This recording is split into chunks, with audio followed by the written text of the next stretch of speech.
আসসালামু আলাইকুম রহমতুল্লাহ। তো আগে যখন আমরা পুকুরে আসতাম, আমাদের পুকুরে অনেক মাছ ছিল।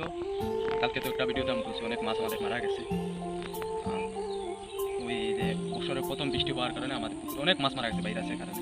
ওই ভাইরাস দমন করার জন্য আমরা একমি কোম্পানির যে বিকেসি একটা ঔষধ, এই ওষুধটা আমরা ব্যবহার করেছি। প্রায় আমরা ওই দিন মাগরিবের পর, ইফতারের পর থেকে আমরা সেহরির আগ পর্যন্ত আমরা এই পুকুরের পাড়ে ছিলাম। কোথায় আছে না, জীবন চলার পথে থামতে নেই, যদি জুতা ছিঁড়ে যায় আলাদা কথা। সেমভাবে আমাদের সাথে হয়েছে।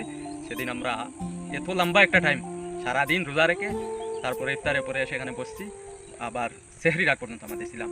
এই ওষুধটা আমরা রাত আপনার 2টার দিকে আমরা বাজারে গেছি, গিয়ে এই ওষুধটা আনছি। আনার পরে আমরা প্রথমে বুঝতে পারি নাই যে মাছগুলো এরকম ভাইরাসজনিত রোগে আক্রান্ত হয়ে পুরা মাছ বেঁচে উঠছে। তারপরে আমরা যখন বুঝতে পারলাম তখন রাত 2টা বেজে গেল। 2টা বাজার পরে আমরা রাত বাজারে গেছিলাম, আমি আমার স্বাস্থ্য ভাই দুইজন আমরা গেছি। গিয়ে ওষুধটা আনার পরে তারপরে ওষুধটা দিছি। তারপরে অনেক মাছ মারা গেছে, টিকানো যায় নাই, বেশি অসুস্থ হয়ে গেছে।